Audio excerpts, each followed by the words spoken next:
Okay, welcome. Now we are going to discuss to another important topic, that is the first one is asymptotic theory and the second one is data mining. So let's start about the asymptotic theory, that a note on a sample size and asymptotic theory. Okay, what is an appropriate sample size for a model estimation? So being an econometrician, this is very important question, and for especially in case of applied econometrics. So everyone who is applying the techniques of the econometrics, one is worried about he or she has to choose a such sample size which will present the true population parameter. So there is no definitive answer to this question, and most of the testing procedure in econometrics rely on asymptotic theory.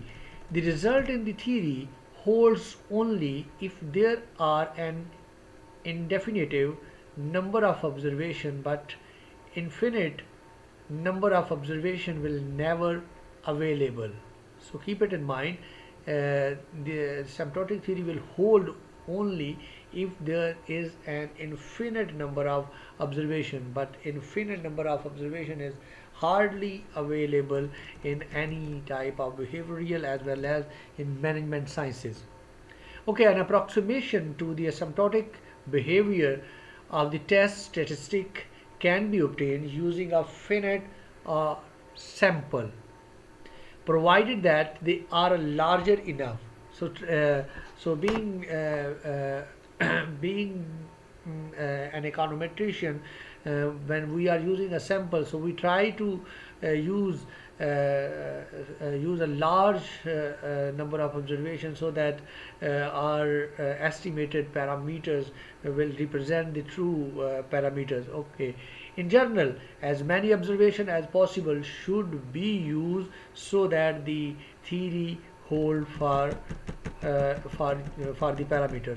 A sample may be failed to deliver something close to the exact population values owing to sample errors, even if the sample is randomly drawn from the population. Some sample will be more representative of the population behavior than the others, purely owing to luck of the draw. So if some type of sample will representing the population behavior, so this is not the good this is not the efficiency of the sample, it is a luck of the draw. Okay, sampling error is minimized by increasing the size of the sample. Since the larger the sample, the less likely it is that all of the data drawn will unrepresentative of the population. So by increasing the number of observation for the sample, that we will get the true uh, parameters of the population are not true, but representative of the true population parameters. So then in this case, this asymptotic theory will hold for the estimation analysis. Okay, the next topic of discussion, that data mining and the true size of the test. The possibility of rejecting a correct null hypothesis arises from the fact that test statistics are assumed to follow a random distribution, and hence they will take on extreme values that fall in the rejection region some of the time by chance alone. A consequence of this is that it will almost always be possible to find significant relationship between the variables if enough variables are examined. For example, we have a dependent variable yt and 20 explanatory variable x2, x3 and x20. So we run regression analysis for yt with each independent variable separately plus a constant.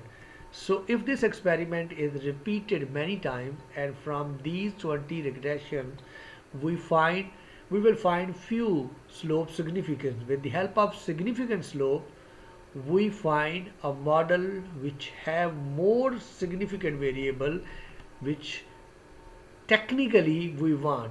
So try many variables in a regression without basing the selection of candidate variable on a financial or economic theory is known as data mining or data snowing. Okay, so this means that you have a 20 observation and you have a 20 regression and you done each variable every time, and after running the 20 regression, remove all those variable all those regression line which are insignificant, then you combine the significant variables in a multiple regression line and and get your required result. But technically this is called the data mining. The result in this case, so here you see that a result in this case, the true significance level will be greater than the nominal significance level assumed. But theoretically these findings are considered spurious findings. Therefore, models that are product of data mining are likely to fit very poorly and to give inaccurate forecast for the out of sample period, because one of the main aim of regression analysis is to forecast on the basis of the parameter, and if you are using a data mining process for getting the your significant parameters, and